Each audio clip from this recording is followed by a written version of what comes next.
My name is Damon Brown of DamonBrown.net.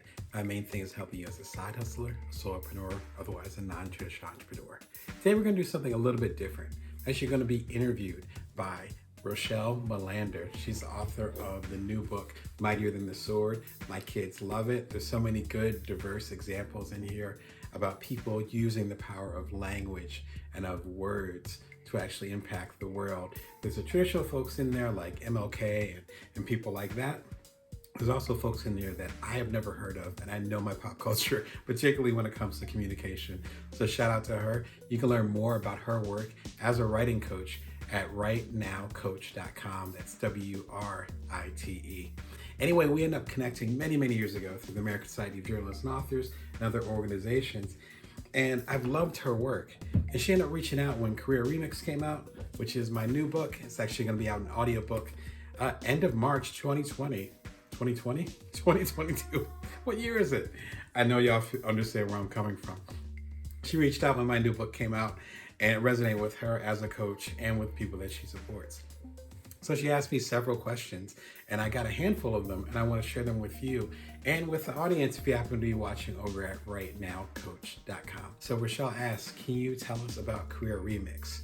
Career Remix, Get the Gig You Want based on the skills you've got, is basically a manual, a blueprint for you to take what you've experienced, what you've learned, even some of your so-called failures on your career path, and to reestablish them so that you can start a new path in your career. And there's really two groups of people that I'm talking to in Career Remix.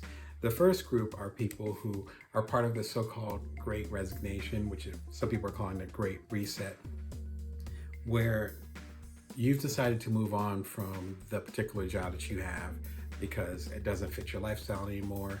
Maybe with the pandemic, you're realizing your priorities. Maybe you were laid off or what have you.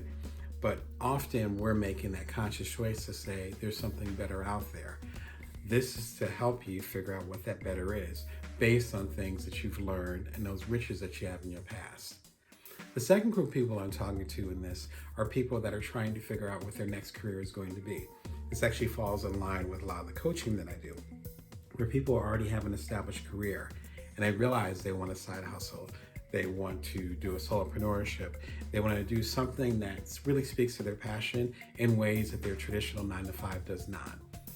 Both of these groups, and if you identify with one of them, I feel you, a lot of us kind of came up when the pandemic happened. And so that's why this book has a sense of urgency to it, where we're really talking, and I'm really talking to those of us who want to do something deeper because we realize, frankly, how short life is.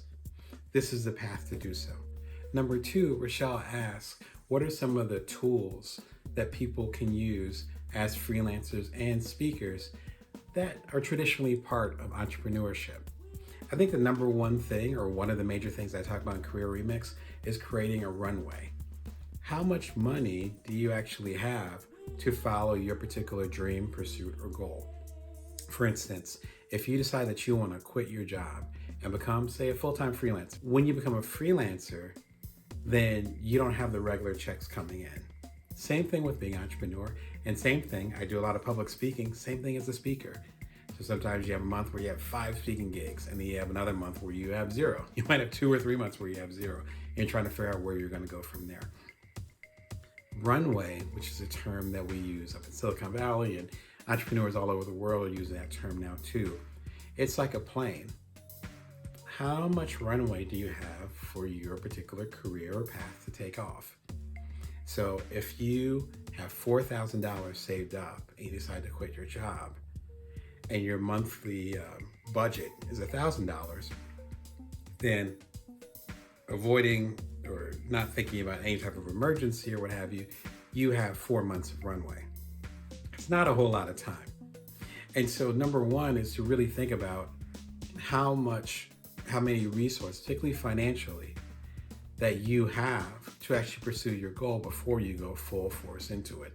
A lot of the people that I coach want to quit their jobs right away. I think Rochelle would agree with me. That's often not the path.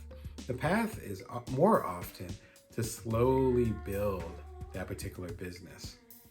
The second thing that with entrepreneurs that I coach, the insights that they get that could also be used as a freelancer and as a speaker is to understand your minimal viable audience. I learned this from Seth Godin, where there's a thing called a minimal viable product, where it's this little thing that you create that's just good enough for the particular audience you want to attract. And it could be a tiny little thing for a tiny little audience. And then you refine it, you make it bigger. Same thing with your minimal viable audience. How do you make something bigger? By starting small. And so if you're a freelancer, then maybe you're only writing for regional publications that are focused on, say, dairy products. If you're a speaker, maybe you're on the circuit where you're talking to the Optimist Club, or you're talking to Kiwanis, which is really popular back in the Midwest when I had my teenage years. Maybe you're only talking to the Lions Clubs. That's where I started a lot of my coaching. Some of it was for free. A lot of it was for free. But that allowed me to establish my voice. And also was able to sell books once I started having books. So number one, I'd say creating a runway, figuring out what that is. Don't just jump off the plane, but figure out how many resources you have. I think the second part of it is focusing on your minimal viable audience. Who are the people that you're trying to connect with? And then start with them. You don't need to connect with the whole world right away. Third, Rochelle asks, can you talk about the difference between juggling indie and traditional publishing? Because I have several books under my own imprint called Bring Your Worth. I have my book, Bring Your Worth, which is the titular title. I have my latest one, Build From Now. But then as she mentions, my newest book, Career Remix, is actually through Union Square and Company. What advice do you have for writers who want to do both independent and traditional?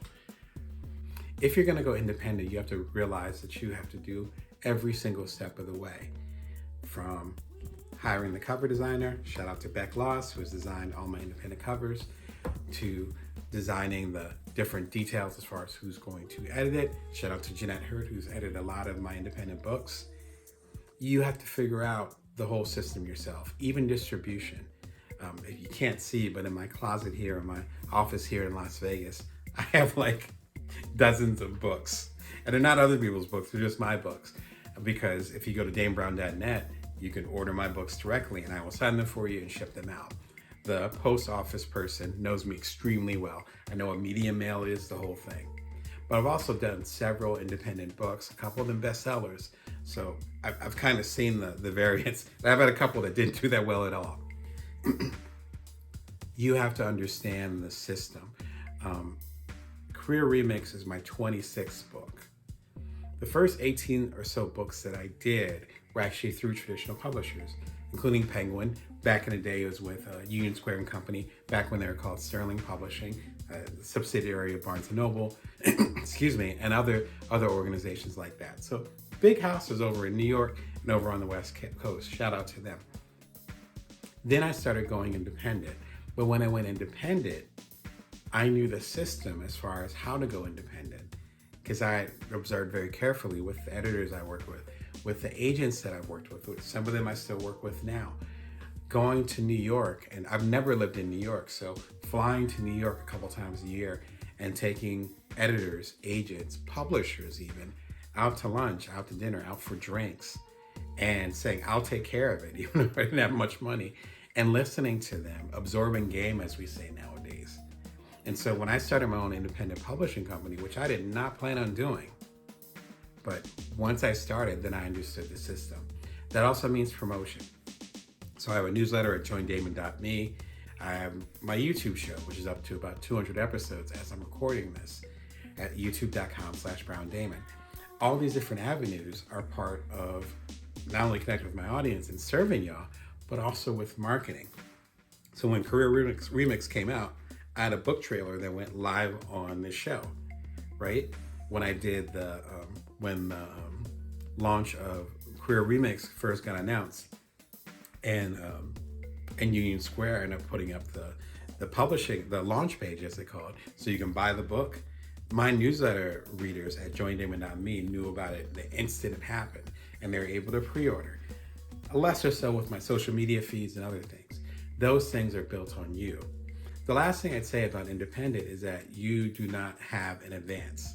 So with this book, I have an advance. So they said, hey, Damon, here's a check. Go ahead and write the book. And this money will feed you while you're writing the book. And then hopefully after the book comes out, then you'll be able to pay us back the money. It's not a loan, but you do have to pay it back before you get any more money. So you don't owe them when you actually don't sell through those books. It's called sell through.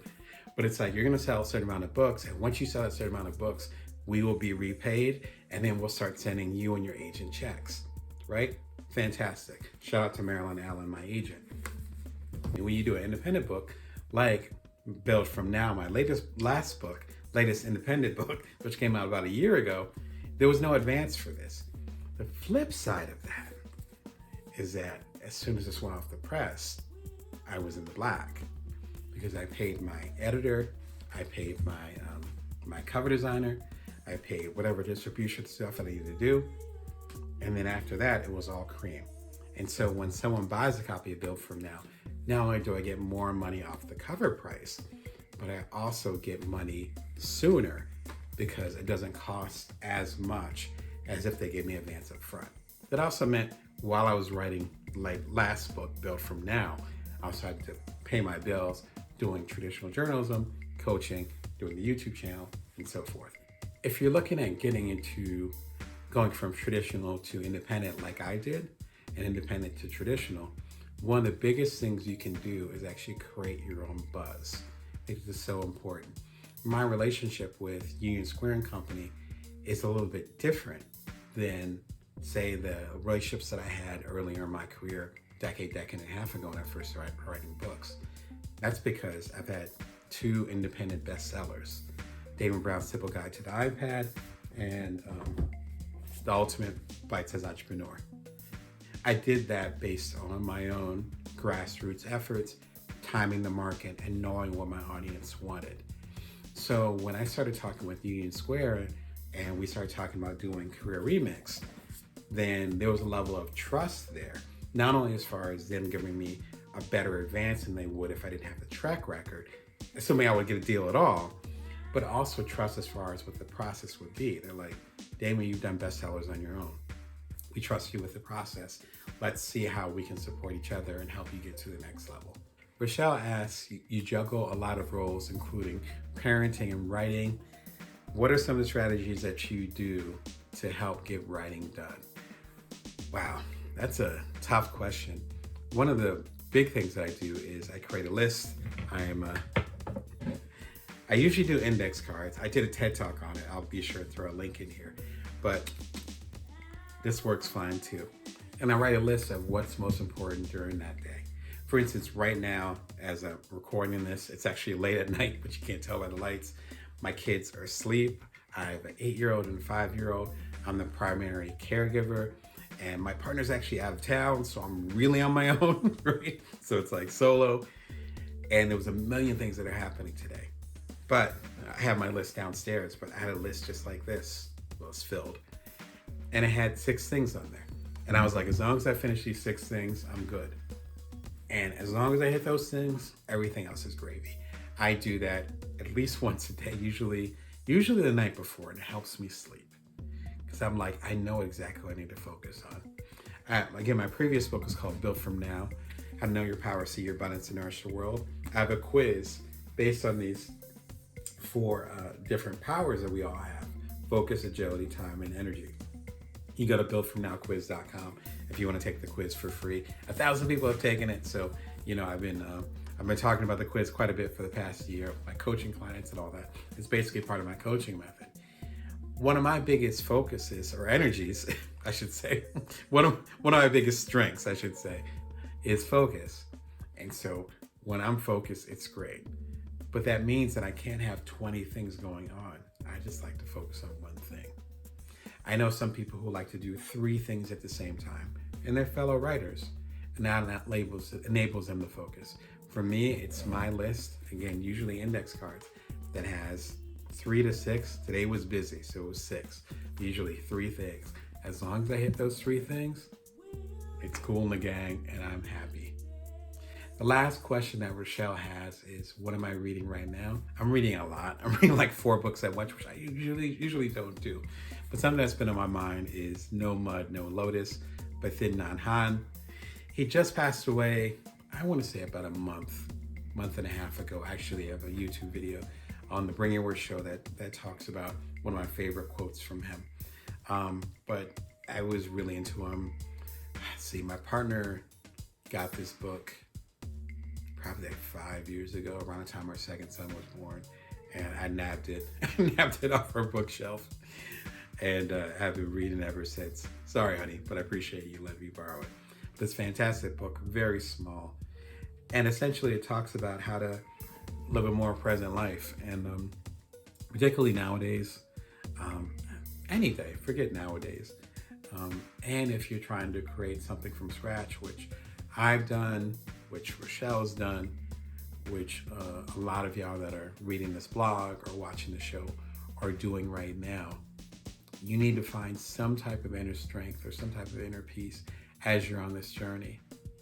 And so the more centered you can be, the more grounded you can be, then the stronger your eventual impact on the world. Whether it's a product, whether it's serving people, whether it's just showing up in a certain way. So I think Rochelle is one of those people that shows up in a beautiful way. So I appreciate you taking the time to talk with me about Career Remix. Again, Career Remix, get the kid you want based on the skills you've got. It is out now at your favorite bookstore. Audiobook is out in late March 2022. The links are below. And shout out to Rochelle Melander for her awesome book, Mightier Than the Sword. We've read it several times. Fantastic work. Until next time, remember that you can always bring your worth and that you can always build from now.